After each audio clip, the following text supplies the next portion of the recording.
मैं ट्रीटमेंट करूंगा, शिफा अल्लाह ने देनी है। जैसे ये लड़के की कंडीशन है, इसकी परसेंटेज से लग रहा है कि ये लड़ेगा कैंसर। तो 2 दिन बाद उनका भी जवाब आया कि इस स्टेज का हमारे पास ट्रीटमेंट नहीं है।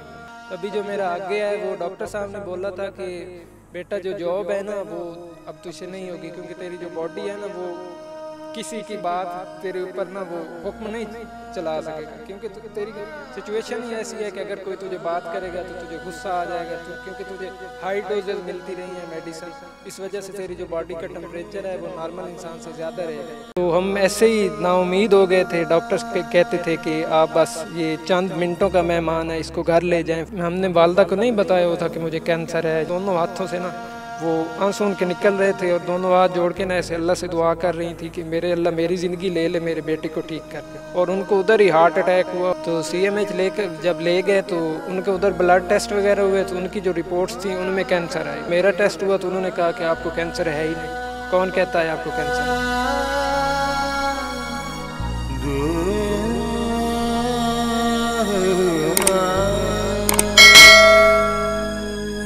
अस्सलाम वालेकुम नाज़रीन, नौसाफ डिजिटल के साथ में हूँ आपका मेज़बान मोहम्मद रिजवान ख़ान। नाज़रीन, इस दुनिया में रोज़मर्रा ऐसे ऐसे वाक़यात देखने को मिलते हैं जिन्हें देख के इंसानी अकल दंग रह जाती है। आज एक ऐसी ही मुआज़ाती कहानी हम आपको बताने जा रहे हैं जो दुनिया की तारीख़ में अपनी नौइयत की मुनफरिद और अनोखी कहानी है। ये वाक़या है कुछ अरसा कबल का, जब जंग के एक रिहायशी नौजवान को ये इंकिशाफ होता है कि उसे ब्लड कैंसर है, और वो भी लास्ट स्टेज पर। तमाम तर डॉक्टर्स माजरत कर लेते हैं कि अब आप कुछ ही दिनों के मेहमान हैं, कुछ नहीं किया जा सकता। यहीं पर इस मुआज़ाती कहानी की शुरुआत होती है, जब इस बच्चे को पहली बार ज़िंदगी बख्शने वाली माँ दोबारा इसको बचाने की जंग लड़ती है। वो माँ जो ना तिब जानती है और ना ही मेडिकल साइंस के अलफ़बे से वाकिफ़ है, वो अपने बच्चे को कैसे बचाती है। ये मुआज़ा देखकर डॉक्टर्स भी हैरान रह जाते हैं। इवन के अल-शिफा इंटरनेशनल के डॉक्टर्स आज भी इस लड़के को कैंसर के मरीज़ों से मोटिवेशन के तौर पर मिलवाने के लिए मजबूर हैं। कई दफ़ा फ़ॉरेन डॉक्टर्स की डेलीगेशन पाकिस्तान आई और इस मुआज़े की तह तक पहुंचने की उन्होंने बेपनाह कोशिश की, लेकिन वो वापस सिर्फ एक ही सवाल के साथ लौटे कि इस तरह कैसे मुमकिन हो सकता है। ये तमाम तर कहानी हम ख़ुद उस लड़के की ज़ुबानी जानेंगे। अस्सलाम वालेकुम, अपना नाम बताइएगा। वालेकुम अस्सलाम, फ़हीम रज़ा नाम है। फ़हीम साहब, बताइएगा कि कब ये इंकिशाफ हुआ कि आपको ब्लड कैंसर है? मतलब आपकी एज कितनी थी और आप स्कूल में थे या कॉलेज में? मैं 10th क्लास के फ़ाइनल एग्ज़ाम दे रहा था, फ़ाइनल पेपर था मेरा। मैं वो देकर वापस आ रहा था तो ऐसे रास्ते में मैं बेहोश हो गया। तो साथ मेरे दोस्त थे, वो करीबी डॉक्टर के पास ले गए तो उन्होंने कहा कि इसको ना शौकत खानम ले जाएं, इसको कैंसर है। तो हम शौकत खानम गए। उन्होंने कहा कि जो आपकी स्टेज है ना, इसका ट्रीटमेंट हमारे पास नहीं है, आप जाएं CMH जाएं या और किसी हॉस्पिटल से चेक कर लें। तो फिर हम इधर CMH आ गए। इन्होंने कहा कि हम भी कुछ नहीं कर सकते, इस स्टेज का ट्रीटमेंट हमारे पास है ही नहीं। और फिर इधर थे हमारे अंकल हैं, वो CDA में हैं। उन्होंने कहा कि एक हैं हमारे डॉक्टर जानने वाले हैं, उनसे बात करते हैं। तो अंकल साहब उनके पास ले गए। उन्होंने मेरी reports UK, USA, China, India, मुख्तलिफ़ कंट्रीज़ में भेजी। तो 2 दिन बाद उनका भी जवाब आया कि इस स्टेज का हमारे पास ट्रीटमेंट नहीं है। तो हम ऐसे ही नाउमीद हो गए थे। डॉक्टर्स कहते थे कि आप बस ये चंद मिनटों का मेहमान है, इसको घर ले जाएं, फैमिली के साथ जो टाइम स्पेंड करें, इसको इधर ना ऐसे पहले ये पेशेंट है और इसको इधर आप तकलीफ़ दे रहे हैं, इसको इधर मूव करवा रहे हैं। तो फिर हम घर चले गए। तो जैसे ही हम घर पहुँचे जंग, तो मेरी वालदा उधर ही थी। तो मेरे एक मामू भी डॉक्टर हैं, वो हैं इधर सरगोदा में। तो उन्होंने कहा कि आपको ना हम एक दफ़ा इस्लामाबाद ले जाते हैं, उधर से चेकअप करवाते हैं, हो सकता है कुछ हो जाए आपका। तो फिर हम इधर आ गए। तो इधर थे हैं वो इकराम सहगल साहब, उनके वो हैं बेनोई हैं डॉक्टर साहब। तो उनके पास ले गए। वो उन्होंने कहा कि मैं ट्रीटमेंट करूंगा, शिफा अल्लाह ने देनी है। जैसे ये लड़के की कंडीशन है, इसकी परसेंटेज से लग रहा है कि ये लड़ेगा कैंसर। तो कितनी परसेंटेज थी उस टाइम पे? 98% थी। और 98% पे अब आप इस्लामाबाद आए, उस डॉक्टर से मुलाकात हुई। बताइएगा, उस डॉक्टर ने कोई उम्मीद दिलाई या उन्होंने भी कहा कि कुछ नहीं हो सकता? वो जो उम्मीद की पहली किरण है वो कहाँ से जागी थी? ये डॉक्टर साहब हैं, उनका नाम है डॉक्टर कामरान रशीद। शिफा इंटरनेशनल में वो ऑन्कोलॉजिस्ट है, हेड ऑफ डिपार्टमेंट है। तो हम उनके घर गए, रात का 8:30 का टाइम था। तो उनको रिपोर्ट्स वगैरह चेक करवाई। उन्होंने पहले सब जो मेरे साथ थे पेरेंट्स, चाचू, मामू, अब्बू, सब लोग, भाई, उनको देखा। वो कहते हैं कि ये तो पेशेंट है ही नहीं जिसकी आप मुझे रिपोर्ट्स दिखा रहे हैं, पेशेंट और है और रिपोर्ट्स आप मुझे किसी और की दिखा रहे हैं। तो फिर वो ऐसे नहीं माने कि मैं ही पेशेंट हूँ। तो फिर मजबूरन मामू ने कहा कि मैं भी मेडिकल डॉक्टर हूँ और यही बच्चा है जिसकी मैंने आपको रिपोर्ट्स चेक कराई और कैंसर इससे ही है जो आपके सामने बैठे। मतलब वो उस टाइम आपकी फ़िज़िकल कंडीशन देख के वो अंदाज़ा लगा रहे थे कि मतलब आप कैंसर पेशेंट लग ही नहीं रहे फ़िज़िकल कंडीशन देख के, इसलिए उन्होंने कहा। तो उसके बाद जब आपके मामू साहब ने उनसे बात की, तो उसके बाद जब वो माने कि आपको कैंसर है, तब उनका क्या रद्द-ए-अमल था? उन्होंने आपको क्या कहा?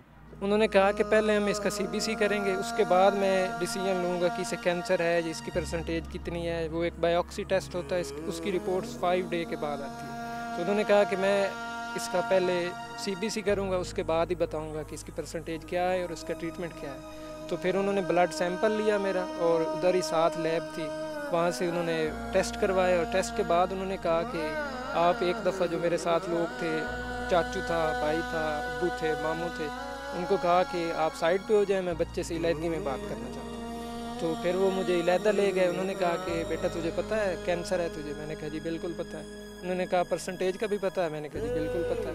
उन्होंने कहा तुझे डर नहीं लग रहा कि अब तूने कभी सुना नहीं है कि कोई कैंसर वाला पेशेंट रिकवर नहीं हुआ, चांसेस बहुत कम होते हैं? मैंने कहा जी बिल्कुल सुना है। उन्होंने कहा कि तू फिर कैसे ऐसे फील ही नहीं करवा रहा तुझे कैंसर है, या कोई तू बीमार है, या कोई किसी किस्म किसी एंगल से भी नहीं लगता तू पेशेंट है? तो मैंने कहा जी ज़िंदगी मौत अल्लाह ने देनी, अगर मैं डर जाऊंगा, मैं ऐसे छुप के बैठ जाऊंगा, सोचना शुरू कर दूंगा, तो ऐसे तो नहीं होगा। जब मेरी मौत आनी है तो कोई भी नहीं रोक सकता, जब आनी है वो आनी।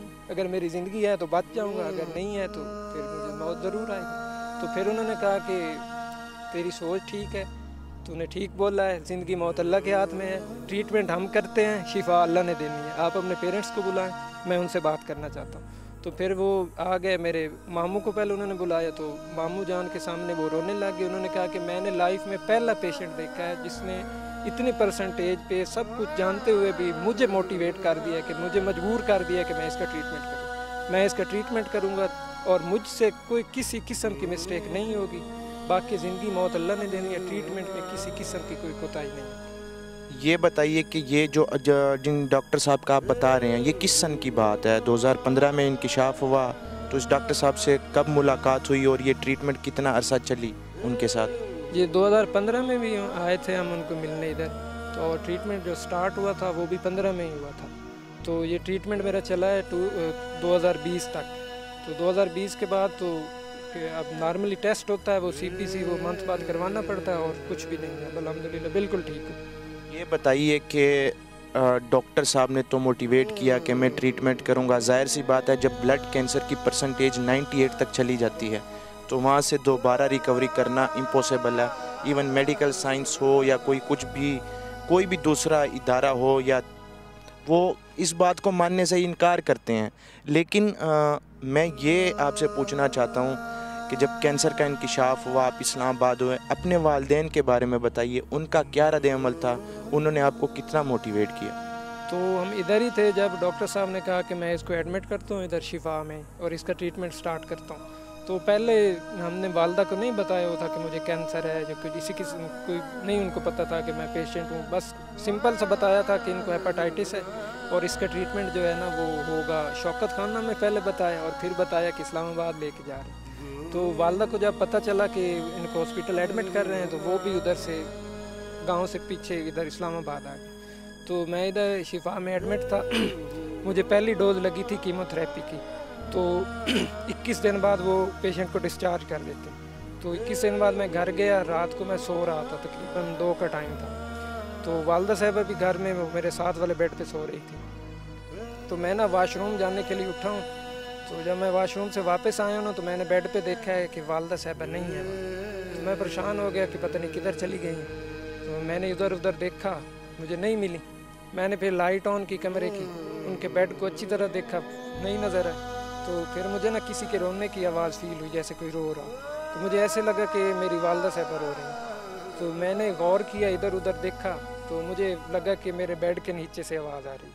तो मैं गया, मैंने मोबाइल की लाइट ऑन की, नीचे देखा तो नीचे वालदा साहबा सो रही थी, उनके गले में दुपट्टा था और दोनों हाथों से ना वो आंसू उनके निकल रहे थे और दोनों हाथ जोड़ के ना ऐसे अल्लाह से दुआ कर रही थी कि मेरे अल्लाह मेरी ज़िंदगी ले ले, मेरे बेटे को ठीक कर दे। तो मैंने जब उनकी ये कंडीशन देखी तो जाहिर सी बात है माँ की ऐसी हालत औलाद तो नहीं देख सकती।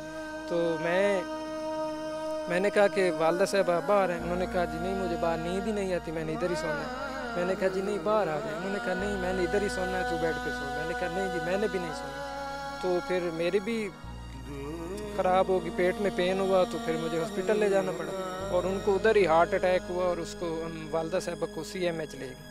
तो CMH लेकर जब ले गए तो उनके उधर ब्लड टेस्ट वगैरह हुए तो उनकी जो रिपोर्ट्स थी उनमें कैंसर आई। और जो थे मेरे इधर मैं शिफा में जाकर एडमिट हुआ तो सुबह मेरा टेस्ट हुआ तो उन्होंने कहा कि आपको कैंसर है ही नहीं। कौन कहता है आपको कैंसर है। लेकिन उस रात जब आप बता रहे हैं कि आप उठे तो वापस आए तो वालदा साहिबा नहीं थी।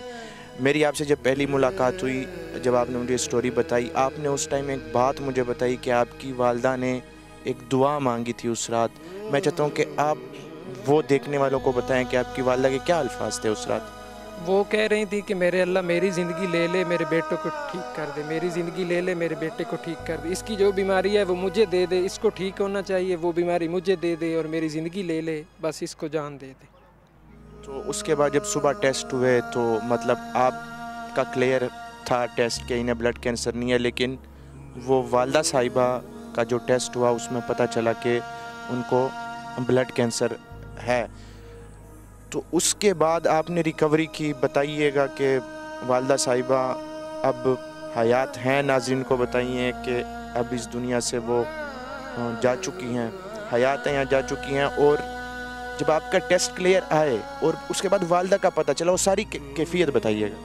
जब मैं इधर शिफा में गया तो डॉक्टर ने मेरे ब्लड टेस्ट किए CBC, तो मेरी प्लेटलेट्स काउंट पहले बिल्कुल डाउन थी जैसे ब्लड कैंसर के पेशेंट की होती है। तो जब मेरा सुबह टेस्ट हुआ तो डॉक्टर साहब ने सबको मुबारकबाद दी। उन्होंने कहा कि इसकी प्लेटलेट्स काउंट जो है ना वो बहुत ऊपर तक चली गई है और अब इसका बायोप्सी करेंगे। मुझे नहीं लगता इसे कैंसर है। और घर वालों जो थे उधर मेरे साथ थे उनको उन्होंने मुबारकबाद दी, उनको गले मिले और बोला कि जो इसका अब हम ट्रीटमेंट करेंगे वो ये करेंगे कि ज़िंदगी में कभी भी कैंसर वापस ना आए।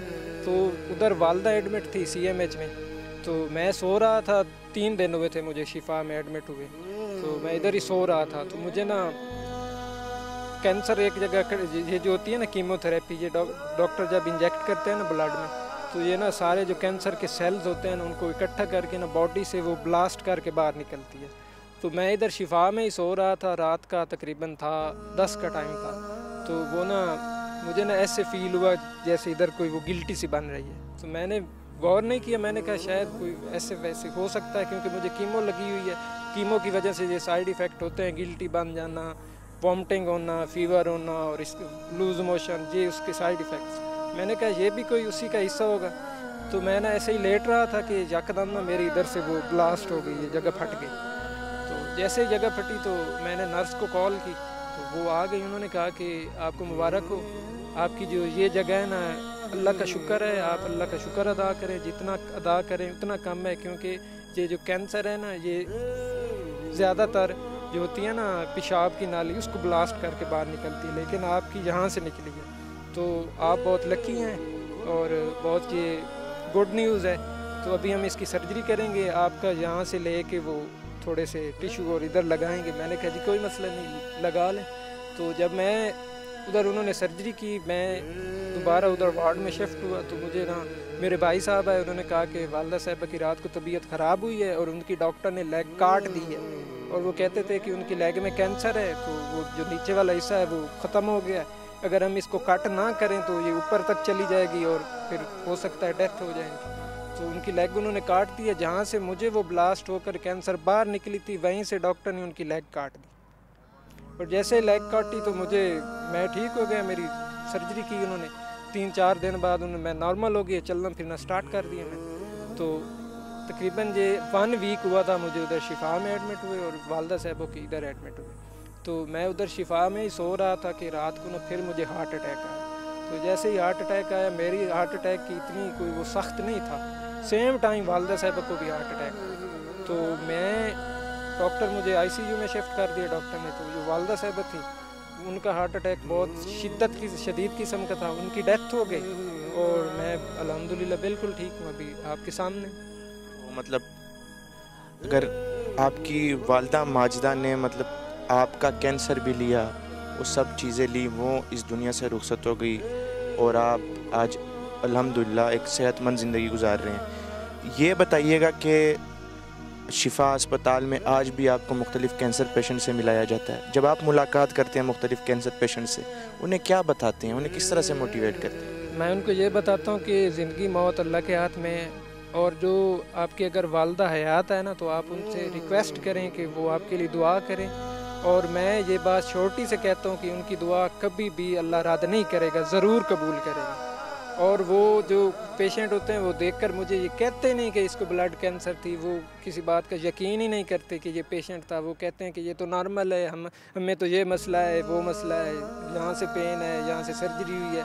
लेकिन मैं जब उनको ये बातें बताता हूँ तो वो समझते हैं कि ये झूठ बोल रहे हैं। ये बताइएगा कि आपकी वालिदैन जितने भी हैं और माएँ जितनी भी हैं, उनकी कुर्बानियाँ बेलौस होती हैं, इसमें कोई शक नहीं है। लेकिन आपने अपने भाई का भी मुझसे ज़िक्र किया था जब हमारी मुलाकात हुई थी। आपके भाई की भी बहुत बड़ी कुर्बानी है। मैं चाहता हूँ कि आप वो भी नाज़रीन को बताएं कि आपके भाई ने जो है वो जो कुर्बानी की, उनके जो अल्फाज से मैं चाहता हूँ कि आप वो दोहराएं और बताएं कि वो क्या माजरा हुआ था। जब डॉक्टर साहब ने मेरी वो CBC लिया और प्लेटलेट्स काउंट्स मेरी ज़्यादा थी, तो डॉक्टर साहब ने कहा कि इसका जो है ना आगे जो हम ट्रीटमेंट करेंगे ना, वो ये करेंगे कि ज़िंदगी में कभी भी कैंसर इसके वापस ना आए। तो फिर भाई ने कहा कि इसका क्या ट्रीटमेंट, उन्होंने कहा कि इसका ट्रीटमेंट है बोन मैरो ट्रांसप्लांट, BMT। तो भाईजान ने कहा कि कोई मसला नहीं, कर लें। लेकिन डॉक्टर साहब ने कहा कि आपने ऐसे बोल दिया और मैंने कर दिया कि ये कोई इतना आसान तो नहीं है, बहुत ही डेंजरस किस्म का है। इसमें जो होता है पेशेंट के रिकवरी के चांसेस ज़्यादा होते हैं और जो डोनर होता है उसके डेथ के जो होते हैं चांसेस वो ज़्यादा होते हैं। तो भाईजान उनको साइड पे ले गए।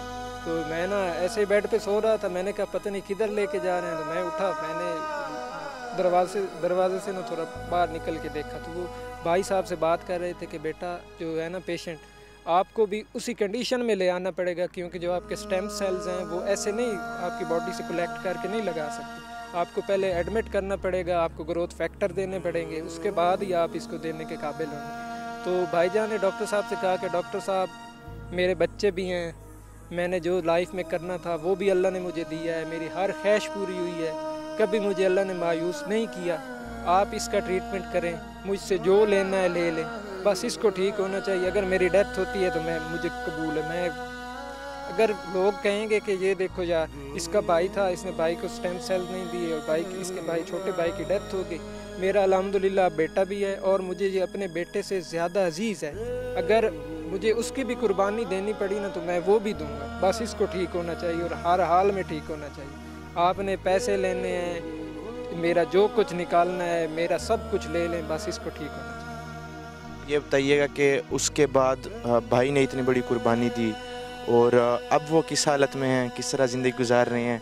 और ये बताइएगा कि आपने मुझसे ये भी शेयर किया था कि खुशखबरी भी आई है उनकी तरफ से, तो बताइएगा क्या है। वो अब अल्हम्दुलिल्लाह बिल्कुल ठीक हैं और उनका मेरे कैंसर के बाद, मेरे ट्रांसप्लांट के बाद बेटा भी हुआ है और अल्हम्दुलिल्लाह वो बिल्कुल नॉर्मल है, मुझसे भी ठीक है, मुझसे भी ज़्यादा सेहतमंद है और अल्हम्दुलिल्लाह बिल्कुल अभी वो ऐसा फील ही नहीं होता कि उन्होंने मुझे डोनेट किया था, जो उनकी कोई सर्जरी हुई हो, बिल्कुल ठीक है, नॉर्मल।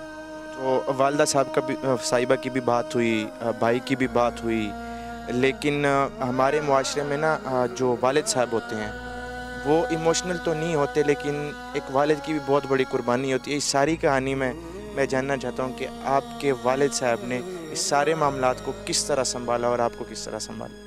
वालिद साहब ने कहा कि हमारी जो उधर अल्हम्दुलिल्लाह जंग में ज़मीनें हैं, जायदाद है, उन्होंने कहा कि अगर मेरा सब कुछ भी बिक गया ना, सब कुछ सेल हो गया, अगर मुझे अपने बेटे को सोने के साथ भी कंपेयर करना पड़ा तो मैं करूँगा, जो कुछ करना पड़ा मैं करूँगा, जितने पैसे इस पे लगे मैं करूँगा, बस इसको कुछ नहीं होना चाहिए। इसके जो ट्रीटमेंट के एक्सपेंसिव है वो मैं सब बर्दाश्त करूँगा, मुझे किसी किस्म के कहीं हाथ फैलाने की ज़रूरत नहीं है, अगर मुझे पड़ी भी तो मैं करूँगा, इसकी खातिर मैं सब कुछ करूँगा जो मुझे करना। ये बताइए कि वो कभी इमोशनल हुए आपके सामने वालिद साहब, मतलब आंखें भर आई हों, या मतलब वो कोशिश तो की होगी कि आपके सामने ना हो, लेकिन बाज़ दफ़ा इंसान का अपने ज़ब्त पे कंट्रोल नहीं होता और इंसान एक दफ़ा वो है उधर हमारा डेरा है, उधर मेहमान वगैरह आते हैं, तो मैं गया था इधर शिफा से 6 मंथ हुए थे मुझे कैंसर डायग्नोज हुए। तो मैं वापस गया, वालदा साहिबा की उधर डेथ हो चुकी थी उस वक्त। तो मैं उनके साथ सो रहा था, तो रात को ना मैं ऐसे जैसे नींद से बंदा उठता है, तो मैं उठा हूँ ना, तो वालिद साहब बैठे थे, वो ना मेरी तरफ देख रहे थे और रो रहे थे। मैंने उनको देखा, मैंने कहा जी क्या मसला है, आप क्यों रो रहे हैं? कहते हैं कि पहले तू कितना सेहतमंद था, कितना तेरा कलर कैसे था, अभी देख, तूने कभी देखा है, वेट तुझे पता है कितना है तेरा? मैंने कहा जी पता है। तो कहते हैं कि क्या एक वालिद बर्दाश्त कर सकता है इस कंडीशन में अपने बेटे को देखकर? मैंने कहा जी नहीं कर सकता, तो आपको करना होगा। उन्होंने कहा जी मैं कैसे करूँ, जब और कोई नहीं कर सकता तो क्या मैं तेरा वालिद नहीं हूँ? मैंने कहा जी बिल्कुल हैं, लेकिन आपको करना होगा। आप मेरी वालदा भी हैं और वालिद भी हैं, और आपको अब मेरी वालदा का भी जगह लेनी है और वालिद की भी लेनी है। तो फिर वो थोड़े बहुत रोए, मैंने उनको दिलासा दिया थोड़ा बहुत, फिर वो चुप तो हो गए। लेकिन बाद में मुझे फ़ील होता था, जब मैं उनके सामने जाता था तो उनकी आंखें नम हो जाती थी और कहते थे कि कभी तो मेरे बेटे के सर पे बाल आएंगे, कभी तो ये ठीक होगा, कभी तो ये पहले जैसा होगा। तो मैं उस वक्त अल्लाह का बहुत शुक्र अदा करूँगा। इस किस्म की इमोशनल वो बातें करते थे मेरे से। ये बताइएगा कि स्टार्ट में आपके जो टेस्ट थे कैंसर के मुख्तलिफ़ ममालिक भिजवाए गए और हर मुल्क के जो डॉक्टर्स थे उन्होंने कहा कि ये इम्पॉसिबल है कि 98% से रिकवरी हो, लेकिन आज उन्हीं ममालिक के डॉक्टर्स आते भी हैं आपसे मिलने के लिए, ये जानने के लिए कि ये मुमकिन कैसे हुआ कि 98% से एक बंदे ने रिकवरी की और अल्हम्दुलिल्लाह आजकल वो सेहतमंद है। तो जब आपकी उनसे मुलाकात होती है तो क्या बातें वो पूछते हैं और आप किस तरह से उनके साथ कम्युनिकेट करते हैं?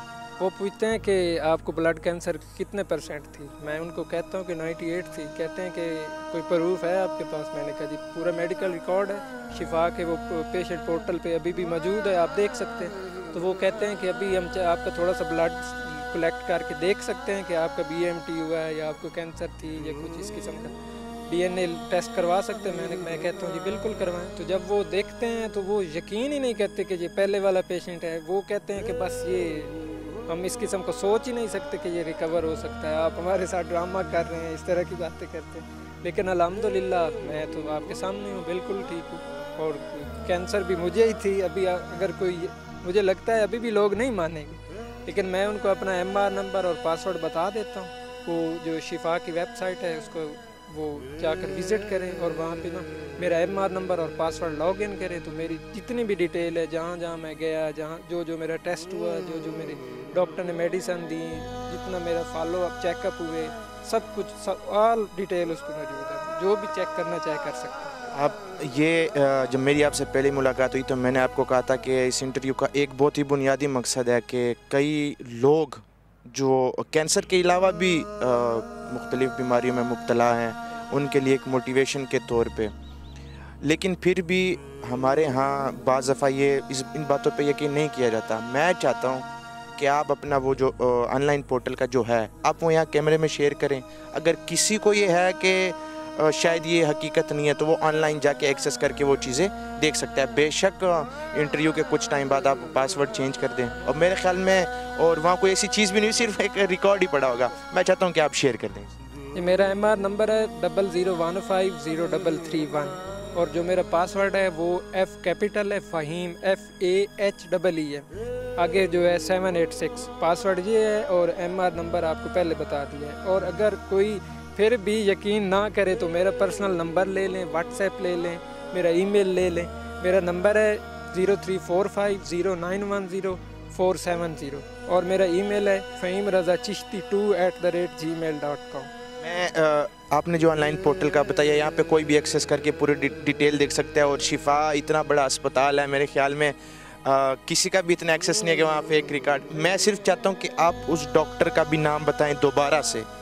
उन डॉक्टर हज़रात के ख्याल में अब वो उनका भी चूँकि इंटरव्यू करना था लेकिन वो आउट ऑफ कंट्री गए हुए हैं। आप उनका नाम बताएं कि अगर किसी ने उनसे मिल के ये चीज़ें रिकन्फर्म करनी हो तो वो कर सकें। जी, उनका नाम डॉक्टर कामरान रशीद है। उधर उनका है, इधर ही रावलपिंडी में सैदपुर रोड पे भी उनका क्लिनिक है, रशीद नर्सिंग होम में वो देखते हैं जी। वो कह रहे थे कि मैंने उनसे पूछा कि आपने अपना प्राइवेट क्लिनिक क्यों शुरू किया, तो उन्होंने कहा कि तू नहीं समझता, एक टिकट पे 2 खेल कैसे खेल सकते हैं। मैंने कहा जी वो कैसे? कहते हैं कि ये शिफा वाले कह रहे थे कि मैं इधर पेशेंट को थोड़ा रिलीफ देना चाहता था, ये काफ़ी महंगा हॉस्पिटल है और मैं नहीं चाहता कि हर बंदा नाउमीद होकर यहाँ से वापस जाए। तो मैंने इनको रिक्वेस्ट की कि आप ऐसा करें कि मेरी वो टेस्ट वगैरह में थोड़ा सा डिस्काउंट दे दें और बाकी जो मेरी फ़ी है उसमें भी डिस्काउंट दे दें। बेशक मेरी पे से वो ले लें लेकिन डिस्काउंट दे दें। उन्होंने कहा कि इस तरह का तो हम नहीं कर सकते। तो फिर मजबूरन मुझे वो रशीद नर्सिंग होम ज्वाइन करना पड़ा। तो अब वो उधर अवेलेबल होते हैं, वो शिफा में भी आते हैं और उधर भी होते हैं सैदपुर रोड पे। तो उधर उनकी जो अपॉइंटमेंट फ़ी है वो 2000 है और शिफा में 1500 है, और शिफा में तो आपको पता है जितनी है डॉक्टर की वो तो काफ़ी ज़्यादा है। ये बताइएगा कि जो डॉक्टर साहब हैं इन्होंने आपको एक जुमला कहा था, जिस जुमले पे तकरीबन ये सारी कहानी खड़ी है। उन्होंने आपको एक जुमला कहा था कि बेटा मैंने आपको नहीं बचाया, तो वो बताइएगा वो उन्होंने क्या कहा था आपसे। वो अभी भी मुझे कहते हैं कि बेटा ट्रीटमेंट बेशक मैंने किया है, मैं मानता हूँ मैंने किया, जो कुछ मुझसे हो सकता था मैंने किया है, लेकिन जो शिफा है ना, जो तेरी जो कुर्बानी है, जो तेरी जगह पे तेरी वालदा ने अपनी जान देकर तुझे जान दी है, अब तेरे अंदर तेरी जान नहीं तेरी वालदा की भी जान है, तेरी अपनी जान भी है। और तुझे अब ऐसा करना है कि तेरी वालदा को भी लोग अच्छे नाम से याद करें और तुझे भी लोग रिस्पेक्ट से देखें कि ये वो उस माँ का बेटा है जिसने इसकी खातिर कुर्बानी दी थी। और अब लोग ये ना कहे कि ये उस माँ का बेटा है और इसके इतने गंदे काम है, ये गलत कर रहा है, वो कर रहा है। अभी भी वो मुझे कहते हैं कि बेटा तेरी ज़िंदगी, अब मुझे नहीं लगता कि कोई तुझे कैंसर कभी होगी या कोई बीमारी होगी, क्योंकि उन्होंने मुझे एक वाक़या सुनाया था कि अल्लाह के पैगम्बर थे हज़रत मूसा, वो कोई टूर पे जाते थे अल्लाह से मिलने। तो जब उनकी वालदा की डेथ हो गई ना, तो उन्होंने कहा, अल्लाह ने कहा कि ऐ मूसा अब संभल के आना, अब तेरे लिए पीछे कोई दुआ करने वाला नहीं रहा। उन्होंने कहा कि मैं समझता हूँ तेरी वालदा चली गई है, तेरे दुआ वालिद हैं लेकिन वालदा की जगह तो वो नहीं ले सकते, लेकिन अब तुझे ऐसा करना है कि लोग तेरी वालदा के लिए दुआएं करें कि ये उस माँ का बेटा है, इसके अच्छे काम हैं, ये कभी किसी के साथ कोई ज़्यादती नहीं करता। अभी भी वो मुझे मोटिवेट करते हैं कि बेटा लाइफ में एक सक्सेसफुल तूने प्रूफ करके दिखाना है कि मैं उस वालदा का बेटा हूँ जिसने मेरी जगह पे अपनी जान दी थी, कुर्बानी दी थी, और अभी मैं बिल्कुल ठीक हूँ। ये बताइएगा कि आजकल आप इस्लामाबाद में ही हैं, आप क्या कर रहे हैं अपनी ज़िंदगी में, क्या बनना चाहते हैं, और अल्टीमेट गोल होता है हर बंदे का अपनी लाइफ में कि मैं जब लाइफ में इस स्टेज पे खड़ा हूँगा तो मेरा ज़मीर मुतमईन होगा कि हाँ जो मैं पाना चाहता था वो मैंने पा लिया है। तो क्या कर रहे हैं और फ्यूचर प्लानिंग क्या है? मैं कर तो BS फार्मासिस्ट रहा हूँ, अभी मेरा फाइनल सेमेस्टर है, अभी दिसंबर में बिल्कुल फारिग हो जाऊँगा। अभी जो मेरा आगे है वो डॉक्टर साहब ने बोला था कि बेटा जो जॉब है ना वो अब तुझसे नहीं होगी, क्योंकि तेरी जो बॉडी है ना वो किसी की बात तेरे ऊपर ना वो हुक्म नहीं चला सकेगा, क्योंकि तेरी सिचुएशन ही ऐसी है कि अगर कोई तुझे बात करेगा तो तुझे गुस्सा आ जाएगा, क्योंकि तुझे हाई डोजेज मिलती रही हैं मेडिसिन, इस वजह से तेरी जो बॉडी का टेम्परेचर है वो नॉर्मल इंसान से ज़्यादा रहेगा। तो मुझे नहीं लगता कि तू कोई गवर्नमेंट या सरकारी या कोई इस किस्म की जॉब कर सकता है। तुझे कुछ ऐसा करना है कि तू एक मुआशरे में एक सक्सेसफुल बिजनेसमैन बन और लोगों को दिखा कि जो अल्लाह की ज़ात है ना वो सब कुछ कर सकती है। जो लोग नाउमीद हो जाते हैं उनके लिए तू एक पैगाम भेज के देखो, मुझे भी ब्लड कैंसर थी, मैं भी पेशेंट था, 98% थी मेरी, और मैं अभी अल्हम्दुलिल्लाह एक माशरे में एक नामवर और एक अच्छा आदमी।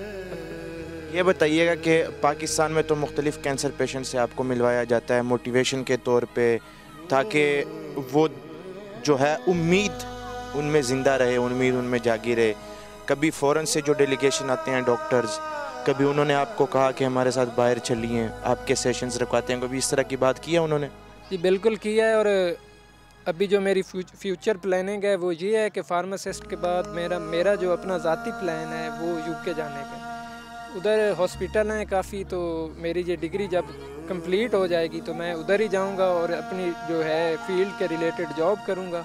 और उधर अभी भी डॉक्टर मुझे कहते हैं कि आप ना हमारे हॉस्पिटल आएँ, हम आपको जॉब देंगे, हमारे पास आएँ हम देंगे, इस किस्म की बातें होती रहती हैं। ये देखें, ये भी ना उम्मीद की एक किरण है। पीछे बच्चे आ गए हैं।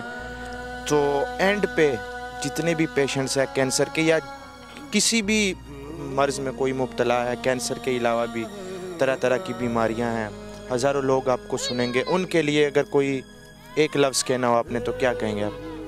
अल्लाह जो चाहे कर सकता है, कभी ना उम्मीद मत हो, अल्लाह पे यकीन रखें। और ख़ुसूसन जिनकी वालदा ज़िंदा हैं, जिनकी माएँ ज़िंदा हैं, उनसे रिक्वेस्ट करें कि उनके लिए वो स्पेशल दुआएं करें। जो दुआएं होती हैं वो तकदीर भी बदल लेती हैं। और मैं आपके सामने हूँ, सभी कहते थे कि इसका बचना नामुमकिन है, और अभी अल्हम्दुलिल्लाह मैं बिल्कुल ठीक हूँ। कभी भी अल्लाह की ज़ात से ना उम्मीद मत हो। ये बताइएगा, बातें हो गई हैं बहुत इंटेंस किस्म की ना, शादी कब कर रहे हैं? मतलब मैं चाहता हूँ जाते जाते एक कुछ गुड न्यूज़ भी नाजरीन को बताते जाएं, तो कोई प्लान है अनकरीब? नहीं, अनकरीब तो नहीं है, लेकिन फ्यूचर में तो करनी पड़ेगी। हर कोई करता है तो मुझे भी करनी पड़ेगी। पहले जो मेरा है ना वो ये है कि मैं सेटल हूँ, एक अच्छा बिजनेसमैन बनूँ, और जो मेरी वालदा की उम्मीदें थी मैं वो पूरी करूँ। और अभी जो आपको पता है ये काफ़ी एक्सपेंसिव होता है ट्रीटमेंट, और मैं ये चाहता हूँ कि जो मुझ पे मेरे वालिदैन ने लगाया है, कम अज़ कम मैं उतना ना कर सका तो उसका हाफ तो उनको मैं दूँ। मैंने पूछा इसलिए कि आप, क्योंकि आपकी ज़ाहिर सी बात है वो प्लानिंग होगी कि जितना लगा है तो उतना कुछ ना कुछ तो लौटा सके, ज़ाहिर सी बात है। आपका बहुत बहुत शुक्रिया कि आपने टाइम दिया, मैं बहुत ही मशकूर हूँ आपका। मैं कोई शुक्रिया वाली बात ही नहीं, मैं चाहता था कि लोगों को मैसेज मिले कि जो भी बीमारी है उसका ट्रीटमेंट है पाकिस्तान में, और बीमारी से बढ़कर जो है ना कुर्बानी, वो सब कुछ कर सकती है। जो वालिदैन की दुआएं हैं, जो उनकी कुर्बानी है, वो तकदीरें भी बदल सकती हैं। और अभी मैं आपके सामने हूँ, अगर कोई भी किसी किस्म का पेशेंट परेशान हो तो मुझसे वो रब्ता कर सकता है। किसी किस्म की इन्फॉर्मेशन लेना चाहता हो तो मैं दे सकता हूँ उनको, जितने कि मुझे पता होगा मैं उनको प्रोवाइड करूँगा। और जो है ना नाउमीद लोग, वो मायूस मत हो, अल्लाह जो चाहे वो कर सकता है। ज़िंदगी मौत अल्लाह ने देनी है, बीमारी से डर कर वो क्या करेंगे? बीमारी तो बस ऐसे होती है, वो चंद सेकंड के लिए होती है और फिर चली जाती है। लेकिन जो बंदा टेंशन लेता है वो कभी नहीं बच सकता। तो नाज़रीन, ये तमाम कहानी का अगर हम निचोड़ निकालें तो सिर्फ़ एक कुन कहने की देर होती है उस रब को, और मामलात सीधे हो जाते हैं। और अक्सर आपने ये सुना होगा कि वालिदैन की जो दुआएं हैं वो तकदीर बदल देती है। तो आजकल के दौर में भी मुआज़े होते हैं, आज भी हो रहे हैं, बल्कि इस लम्हे भी हो रहे होंगे। लेकिन सिर्फ़ एक चीज़ की ज़रूरत है कि आप अपने वालिदैन की खिदमत करें, उनकी दुआएं हासिल करें, और यकीन जाने आपकी तकदीर बदल सकती है। आने वाली मौत अगर अपना रास्ता बदल सकती है तो आप ख़ुद सोचें कि आपके साथ ज़िंदगी में वालिदैन की अगर दुआएं हों तो आप कहां से कहां तक जा सकते हैं।